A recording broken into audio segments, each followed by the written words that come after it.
Oui, bonjour, bienvenue à cette consultation publique écrite en ligne, concernant le projet de règlement 1673-20 visant à modifier le règlement de zonage 1528-17. Mon nom est Pierre-Marc Bruno, directeur adjoint au service de l'aménagement du territoire et du développement économique. Je serai avec vous aujourd'hui pour vous expliquer là, les tenants et aboutissants de ce projet de règlement visant à modifier la réglementation du zonage. Donc, le projet de règlement 1673-20 modifie un règlement de zonage 1528-17 a principalement pour but de modifier la définition du terme matériaux nobles, de modifier certaines normes d'architecture dans la zone MS 416, d'abroger les normes relatives à l'implantation de porte-à-faux pour la classe commerciale et de modifier les normes relatives à l'affichage électronique relativement aux services au volant. Donc, ici, aujourd'hui, là, nous sommes principalement dans un projet de règlement, là, comme vous le constaterez, là, qui vise des dispositions d'architecture du bâtiment. Donc, au niveau de la définition des matériaux nobles qui va être nouvellement définie, la nouvelle définition va s'apparenter comme suit. Seuls sont considérés comme matériaux nobles les matériaux de revêtement extérieur suivants: la brique avec du mortier, la pierre naturelle, le béton architectural, la pierre de béton architectural, le panneau de béton architectural, le bloc de pierre, le marbre, le verre dans les cas suivants. Pour les solariums 4 saisons, les murs rideaux de verre et le verre tympane. Et dans les cas suivants, des habitations multifamiliales de H4, c'est-à-dire là, de plus de 9 logements, les usages commerciaux, industriels et publics, les lattes et panneaux de fibrociment et les panneaux modulaires de céramique dans les cas suivants, donc les habitations multifamiliales H4, donc les 9 logements et plus, de plus de 3 étages, ainsi que pour les bâtiments commerciaux de 3 étages ou plus, ou en mixité commerciale et résidentielle de plus de 3 étages. Donc, c'est un peu la nouvelle palette de matériaux nobles là, qu'on autorise et qu'on définit comme étant les matériaux nobles maintenant selon le cas, selon le type de bâtiment. Comme vous le savez, c'est constant actuellement.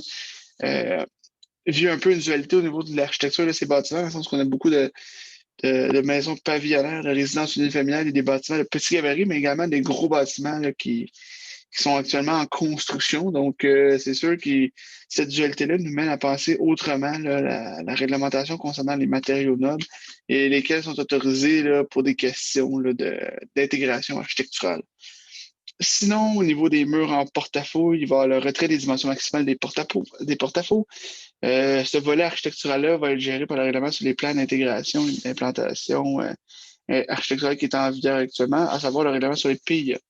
Sinon, au niveau de l'affichage, euh, il y a l'affichage de service au volant là, qui va être un petit peu redéfini ou ajusté, mis à jour en fonction des nouvelles technologies d'enseigne. Donc, c'est surtout concernant les services au volant existants sur le territoire. Donc, ajouter des enseignes publicitaires ou annonçant le menu dans un service au volant comme enseigne électronique autorisée. On n'autorise pas les enseignes électroniques pour tous les commerces, mais pour des services au volant, ça fonctionne. Permettre un maximum de 2 enseignes annonçant le menu par emplacement. Permettre un maximum de 2 enseignes publicitaires ou prix-menu liées au service au volant par emplacement. Donc, ça, c'est dans toutes les dispositions qui vont s'appliquer à l'ensemble du territoire de la ville de Saint-Constant.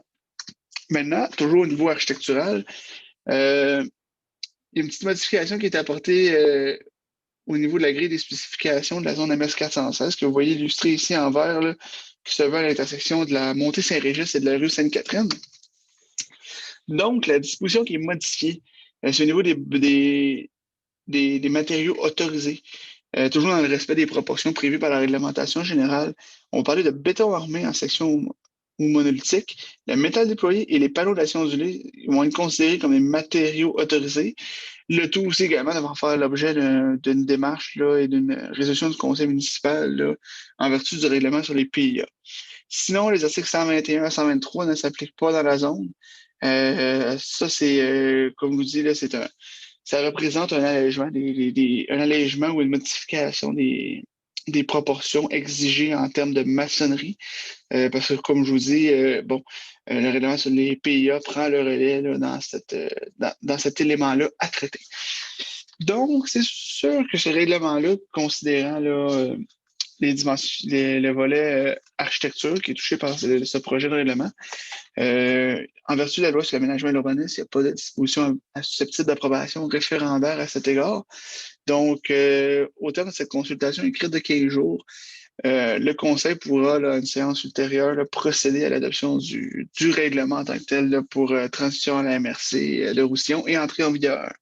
Si vous avez des questions relativement à ce projet de règlement, je vous invite à communiquer par écrit avec le service du greffe et des affaires juridiques au greffe@saint-constant-.ca, saint-constant.ca.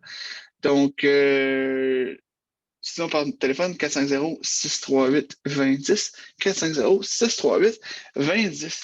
Donc, je vous remercie pour votre attention et je vous invite à passer une agréable journée. Merci.